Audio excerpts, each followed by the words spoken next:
Kita ke informasi dari mancanegara, saudara, setidaknya 4 orang tewas dan 17 lainnya terluka dalam serangan udara Israel ke desa Karak di Lembah Beka, Lebanon. Beberapa pekan terakhir, Israel melancarkan serangan dan invasi darat di seluruh Lebanon.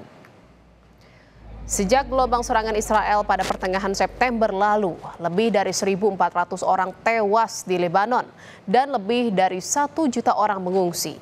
Hizbullah memperluas serangan roketnya ke Israel dan menyasar daerah yang lebih padat penduduk. Militer Israel mengatakan invasi darat mereka ditujukan untuk memukul mundur Hizbullah hingga puluhan ribu warga Israel dapat kembali ke rumah mereka di utara.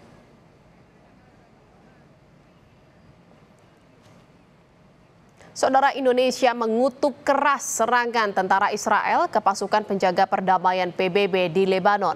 Insiden itu melukai 2 personel Tentara Nasional Indonesia. Terhadap serangan tersebut, Indonesia mengutuk keras.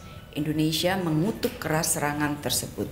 Serangan terhadap personel dan properti PBB merupakan sebuah pelanggaran besar International Humanitarian Law dan juga resolusi Dewan Keamanan PBB nomor 1701.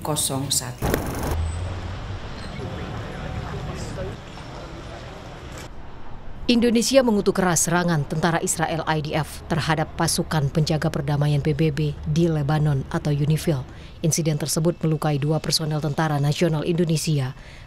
Menteri Luar Negeri Retno Marsudi mengatakan serangan itu melanggar hukum humaniter internasional dan resolusi Dewan Keamanan PBB. Ia menegaskan pasukan tidak akan gentar berkontribusi dalam menjaga perdamaian di kawasan konflik. Retno mengaku sudah berkoordinasi dengan utusan tetap Indonesia di PBB untuk menyampaikan kecaman aksi tersebut.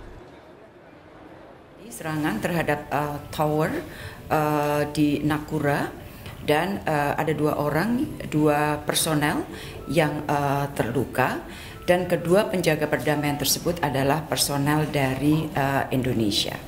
Nah, begitu mendapatkan informasi tersebut, saya langsung menghubungi Komandan Kontingen Garuda, Kolonel Gofar, guna mendapatkan informasi dan konfirmasi langsung mengenai kondisi 2 peacekeepers Indonesia.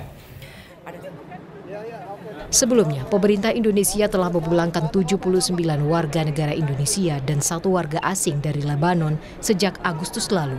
Evakuasi berkaitan dengan eskalasi konflik yang makin memanas dilancarkan Israel. Menurut Retno Marsudi, pada 9 Oktober lalu sudah melaporkan sebanyak 14 WNI dipulangkan ke tanah air melalui jalur udara dengan melintasi Jeddah, Arab Saudi, dan Dubai, Uni Emirat Arab. Seluruh pengungsi tiba di Bandara Internasional Soekarno-Hatta pada 10 Oktober 2024. Hingga kini masih ada 85 warga Indonesia di Lebanon yang belum dievakuasi. Jadi pertama tadi 3 gelombang 25, kemudian 27 September tambahan 40 WNI menyatakan bersedia. Nah, kemudian evakuasi terhadap 40 WNI ini yang 25 melalui udara, 40 ini harus dilakukan evakuasi melalui darat. Karena udara sudah semakin sulit, airspace sudah buka tutup, maka pada saat itu kita mengambil keputusan mengevakuasi via jalur darat.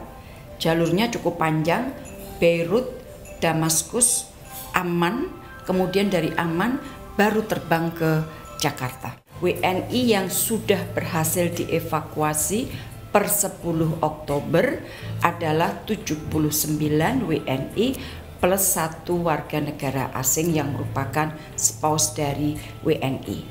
Sebagai catatan, KBRI Beirut mendata bahwa saat ini jumlah WNI di Lebanon masih 85 orang.